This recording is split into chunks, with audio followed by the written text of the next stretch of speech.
Well, hello again, everybody. It's Dan McTeague, President, Canadians for Affordable Energy.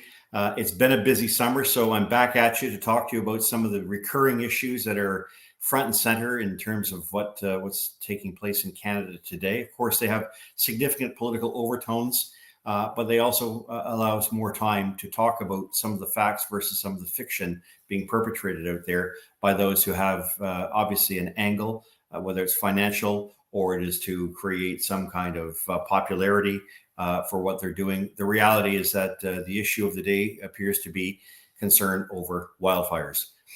We have had wildfires in the past in Canada, and yes, acreage is burning. And yes, it may very well be that in recent times, the 14 million hectares or rather acres that are going to burn might represent a record.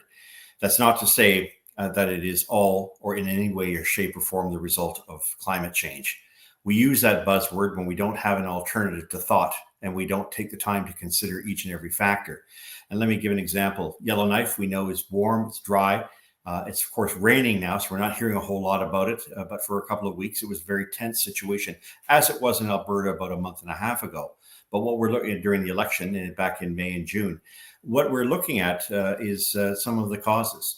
Some of it is forestry management. To be sure, this is a federal government that pledged in the last election to put $500 million towards forestry management. That's hiring people and equipment and deploying some of the best practices to prevent these things from taking place.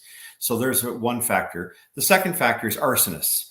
I found it very interesting that the Premier of Alberta in a recent interview talked about when she was almost put in a got you moment from one of the established legacy media. They said, well, how is it that these fires are taking place? And she said, well, we've had 600 or so in Alberta. Of that 600, about 500 were human influence or human induced or created or caused.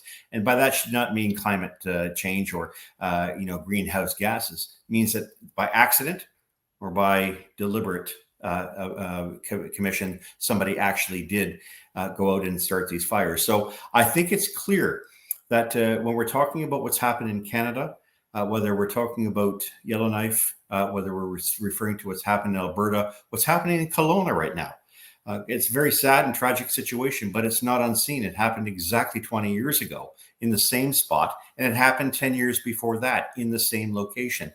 The trees there need to be managed. They are given to fires, and so are the buildings that happen to be there. It's not to say it's something we don't want, but it is dry in the Okanagan. There's a reason why people visit that region. And in the Shuswap, where you have controlled burns, which go out of control because someone didn't estimate the wind direction or the wind direction changed. That can hardly be claimed to be the result of how many Canadians are on the road and how many vehicles are being used. The fact that we have politicians in this country trying to cash in on that is shameful, but they have equal parallels around the world. The Maui fires, tragic as it was, the reality is that 80% to 90% of the vegetation there is not native. It's from other places. We know that the state has been widely accused by its own officials of not having taken precautions to ensure that there would be timely notice, much less preparation for such an eventuality, which many people thought would happen sooner or later.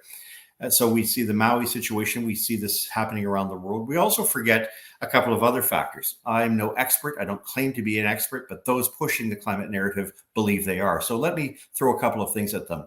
The volcanic eruption of Hungatunga earlier this year has put a lot more emissions and destabilized some of the atmosphere, creating these unusually dry conditions in some parts of the world and wet in others, where I am, for instance, here in Milton, Ontario.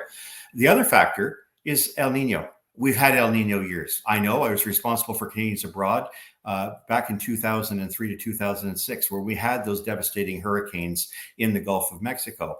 That was also a year of El Nino. And ironically, there haven't been many hurricanes in the Atlantic this year. There have been on the Pacific coast. Last year, we were complaining California was going too dry. This year, we're complaining there's too much in the way of accumulation of rain. Look, we can't have it both ways. And so I think it's important for us to put perspective to climate and climate crusaders, alarmists, catastrophists, hypochondriacs when they make these kind of comments. These are serious situations. The Americans are seeing less forest fires because they're doing a better job at managing their forests. Canada ought to do the same, step up to the plate, get real, get a grip. I want to talk about another factor that has been coming forth quite apart from forest fires, and that's gasoline pricing. A lot of people have been spending a lot of time concerned about taxation on gas. I am very concerned about that as well. But consistent in my work that I've been on this file since 1994, 1995, is that while we focus on taxation because government needs revenues, that may be one thing, but we are looking at taxation today on fuel that is being driven by virtue signaling, by, if I could call it for a lack of a better term, morality-based idealism that says, hey, you shouldn't be using fuel, therefore we're going to tax it so that you can't.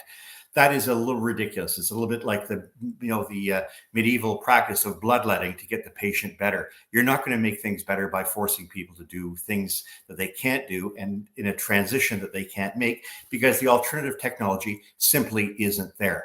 I know it's bad news for Stéphane Guilbeault and others. I have more to say about him in a future YouTube video, but the reality, I think, for many, when you raise the price of energy, don't take my word for it. Statistics Canada, the last 3 CPIs, the Consumer Price Index, has said the up or down move of inflation is very significantly correlated to the price of gasoline. So when you have a federal government in Ottawa driving up the price of energy, is it any wonder that you're seeing the price of inflation going through the roof?